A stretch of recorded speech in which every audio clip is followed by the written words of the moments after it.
नमस्कार। मैं प्रद्युमन जोशीला फिर आ गया चुनाव। जी हां, एक बार फिर से मतदाता चुनेंगे अपनी पसंद के उम्मीदवार को। हरियाणा प्रदेश के कई इलाकों में फिर से चुनाव आ गया है और बहुत महत्वपूर्ण चुनाव जिसकी घोषणा कभी भी हो सकती है। बाकायदा यहां कौन होगा चेयरमैन उसका ड्रा हो चुका है। हरियाणा प्रदेश के अलग अलग इलाकों में होने जा रहे इस महत्वपूर्ण चुनाव को लेकर के तमाम राजनीतिक दलों ने कमर कस ली है। मजबूत प्रत्याशियों को, मजबूत दावेदारों को ढूंढना शुरू कर दिया है। जी हां, हरियाणा प्रदेश जिसमें विधानसभा के चुनाव को लगभग 1.25 साल हो चुका है, हरियाणा के 3 प्रमुख शहरों जिनमें सोनीपत, पंचकुला और अंबाला में नगर निगम के चुनाव होने हैं। नगर निगम के मेयर और नगर निगम के सदस्यों के यानी पार्षदों की। और रेवाड़ी में नगर परिषद का चुनाव होना है। हिसार के उकलाना में, रोहतक के सापड़ा में और धारूहेड़ा के अंदर नगर पालिका का चुनाव होना है।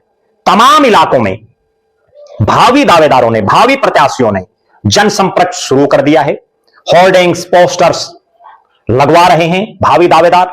और राजनीतिक दलों ने भी कमर कस ली है कि इस चुनाव में हर हालात में मजबूत दावेदार, मजबूत प्रत्याशी उतार करके जीत हासिल करनी है। सबकी नजरें विशेषकर 3 इलाकों के चुनाव पर हैं, जिनमें सोनीपत, अंबाला और पंचकुला नगर निगम का चुनाव। बाकायदा भारतीय जनता पार्टी भी लगातार अपनी गतिविधियां इन इलाकों में बढ़ा चुकी है। पार्टी मजबूत चेहरे कौन हो उन पर लगातार मंथन कर रही है। अलग अलग स्तर पर पार्टी की मीटिंगों में इन चुनाव को लेकर के चर्चा हो रही है। पार्टी के प्रदेश के प्रभारी डॉक्टर सतीश पुनिया हो, हरियाणा के मुख्यमंत्री नायब सिंह सैनी हो, पार्टी के प्रदेश अध्यक्ष पंडित मोहनलाल बड़ोली हो, पार्टी के संगठन महामंत्री फणींद्र नाथ शर्मा हो, या पार्टी के महामंत्री प्रदेश के सुरेंद्र पुनिया हो, या महामंत्री और सरकार में मंत्री कृष्ण कुमार बेदी हो, और प्रदेश महामंत्री डॉक्टर अर्चना गुप्ता हो, या इन इलाकों के जो सीनियर नेता हैं, प्रदेश के जो प्रमुख चेहरे हैं, चाहे पूर्व मुख्यमंत्री और वर्तमान में केंद्रीय मंत्री मनोहर लाल खट्टर साहब हों, अपने अपने स्तर पर अलग अलग मीटिंगों में इन चुनावों पर रणनीति भी बना रहे हैं। चुनाव को कैसे जीता जाए, कौन मजबूत चेहरा हो, उनको लेकर के तमाम तैयारियां जारी हैं।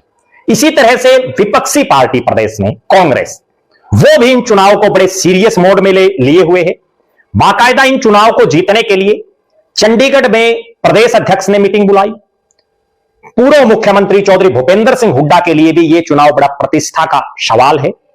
और कांग्रेस ने इस चुनाव को कैसे जीता जाए उसको लेकर के मजबूत चेहरों पर अपनी निगाहें अभी से पहले टिका दी हैं। बाकायदा बुजुर्गों की जो पेंशन काटी जा रही है उसको लेकर के जो एक बड़ा प्रदर्शन है, उसके लिए भी सोनीपत की धरती को कांग्रेस ने चुना है, केवल इसलिए कि यहां से एक माहौल बनाया जाए।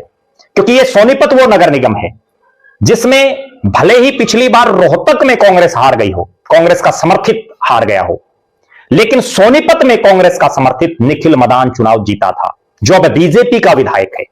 इसलिए बड़ी प्रतिष्ठा का सवाल है। और ये जो तीनों इलाके हैं, इन तीनों इलाकों में सांसद कांग्रेस के हैं।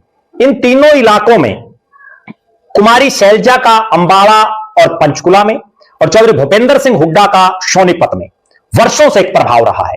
कांग्रेस के लिए भी मजबूत कौन चेहरा हो जो ना केवल कांटे की जंग इस चुनाव में लड़ सके राजनीतिक तौर पर, बल्कि जीत भी हासिल कर सके। इसके बाद इंडियन नेशनल लोकदल, वो भी यहां तीनों ही इलाकों में मजबूत चेहरों की तलाश में है, मजबूत चेहरों को मैदान में उतारना चाहती है। जननायक जनता पार्टी भी, हालांकि उन्होंने अभी घोषणा नहीं की कि वो ये चुनाव लड़ेंगे या नहीं लड़ेंगे, लेकिन मेरा यह मानना है कि अगर विधानसभा और लोकसभा के चुनाव में मजबूती से डटे रहना है, अच्छा परिणाम चाहिए, तो यह चुनाव जेजेपी को ही लड़ना चाहिए। और आम आदमी पार्टी भी, डॉक्टर सुशील कुमार गुप्ता पहले चंडीगढ़ में भी इस संबंध में चर्चा कर चुके हैं, अभी सोनीपत में भी उन्होंने मीटिंग रखी है। वो आम आदमी पार्टी भी इन चुनाव को मजबूती से लड़ने के लिए तैयारी कर रही है। जहां तक ये बात हमने नगर निगमों की, नगर परिषद और नगर पालिकाओं के चुनाव को लेकर के भी बीजेपी बड़ी मजबूती से चुनाव लड़ता हुआ दिखाई देगी, क्योंकि उन्होंने बाकायदा अपने सीनियर मंत्रियों की ड्यूटियां नगर निगम, नगर पालिका और नगर परिषद के इन चुनाव के लिए लगा दी हैं। ना केवल सीनियर मंत्री बल्कि संगठन के जो वरिष्ठ नेता हैं उनको भी एक एक नगर पालिका, नगर परिषद और नगर निगम में ड्यूटी दी गई है। निश्चित रूप से आने वाले समय में संभवतः इसी फरवरी में यह चुनाव अनाउंस हो जाए। हो सकता है इस वीडियो के कुछ घंटे बाद या कुछ दिन बाद यह चुनाव अनाउंस हो जाए। तो उस लिहाज से तमाम जो दावेदार हैं उनको अब से पहले अपनी मजबूती प्रस्तुत करनी चाहिए।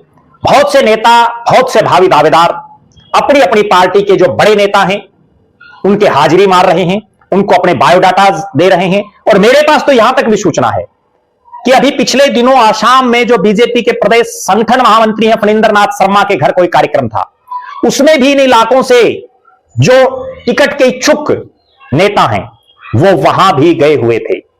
आप अंदाजा लगाइए कि किस तरह से गोटियां सेट करने में लगे हुए हैं भावी दावेदार। आपकी नजर में इन 7 जगहों से कौन मजबूत चेहरे हैं वो आप कमेंट बॉक्स में लिख सकते हैं, हम उनका भी अपने वीडियो में जिक्र करेंगे। अलग अलग राजनीतिक दल किस किस नेता पर दांव खेल सकता है, अपनी बेबाक राय कमेंट के माध्यम से जरूर लिखें। बहुत बहुत धन्यवाद। आपका अपना प्रद्युमन जोशीला।